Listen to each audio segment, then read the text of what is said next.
My love of maritime history, I think, came from my dad, who in my youth talked to me about his grandfather, Elbridge Webster, who was a clipper ship captain in the end of the Age of Sail in the 1850s. Then he spoke to me about his father, who was a noted author and photographer in New England, who took many photographs of the sea and of boats and of fishermen.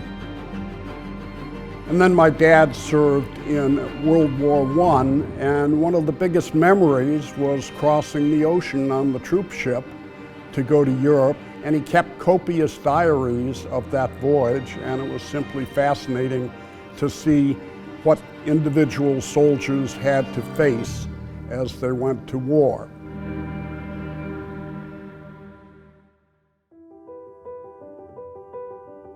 I was brought up in upstate New York, and we lived near the Finger Lakes.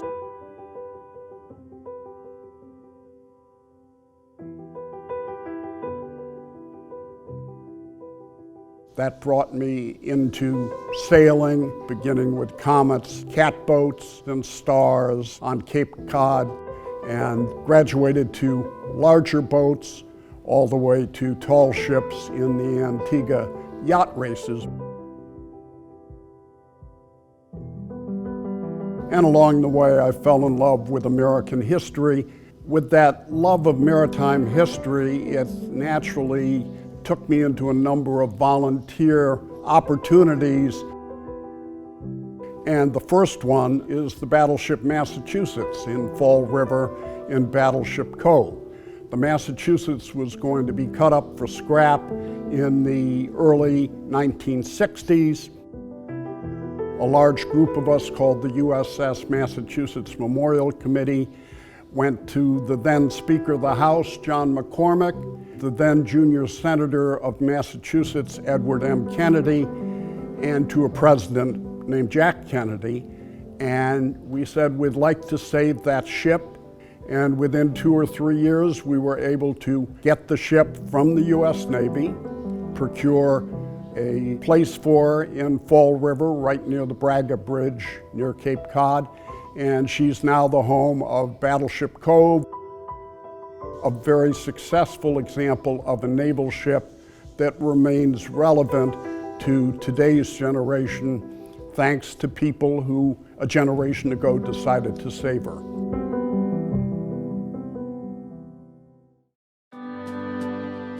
Here on the Eastern Shore, I became involved some 16 years ago with the Sultana Education Foundation, which was founded to build a replica of a 1768 British merchantman, Sultana, which plied the waters of the Chesapeake during those years.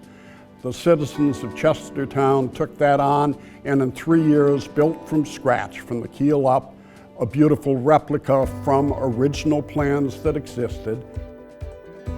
Over 100,000 kids have been on her and on the 40 or 50 kayaks and canoes that come with her, learning about teamwork, conservation, and sailing. In addition, here in St. Michael's, I helped to form a foundation at our yacht club, the Miles River Yacht Club, which has been going now for 7 years, providing support to over 23 not-for-profits that are all about youth and the water. There are a great many children who live here on this beautiful piece of water who have never swum on it or never boated on it, and we're teaching them how to sail and swim.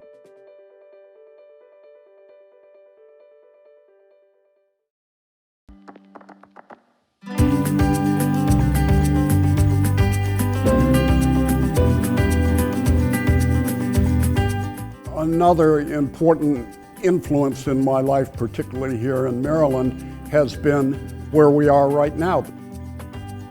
The Chesapeake Bay Maritime Museum, where I've been involved for probably 25 years in one form or another. Served on its board of governors, been a chairman of many committees. It has the largest collection of Chesapeake watercraft that exists anywhere on Earth. On its multi-acre campus, it has lots of exhibit buildings filled with every activity and every nuance of Chesapeake life, past and present.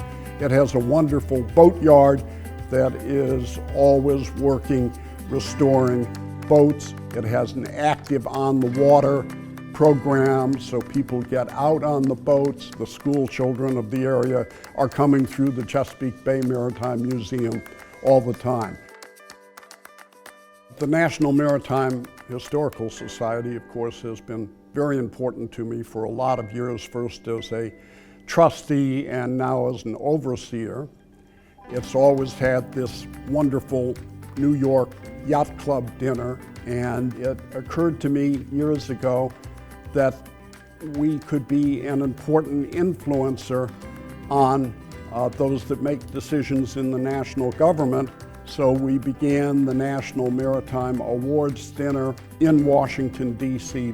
as a place where everyone in the American maritime arena to come together to celebrate who we are and to celebrate the sea.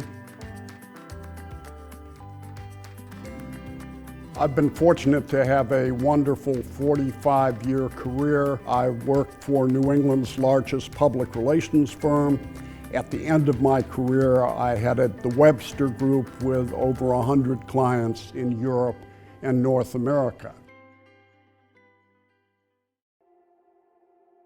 I've been married to Ermi for 55 years. I discovered her, or she discovered me, in a student pub in Heidelberg, Germany, where she was a student at the university and I was serving with the Army. We have 3 lovely children, all happily married, 6 wonderful grandchildren. Those 6 grandchildren have come through this Chesapeake Bay Maritime Museum as well. I was brought up to believe that you should give back, both through my church and through the teachings of my parents. They were good examples of giving back. I've been fortunate to have a good and rewarding life, interesting work, and during my retirement, it does sound trite, but it's what I call my give back period, where I can provide something of what I've learned or passing it on to others. And it's a very fulfilling way to fill this particular part of my life.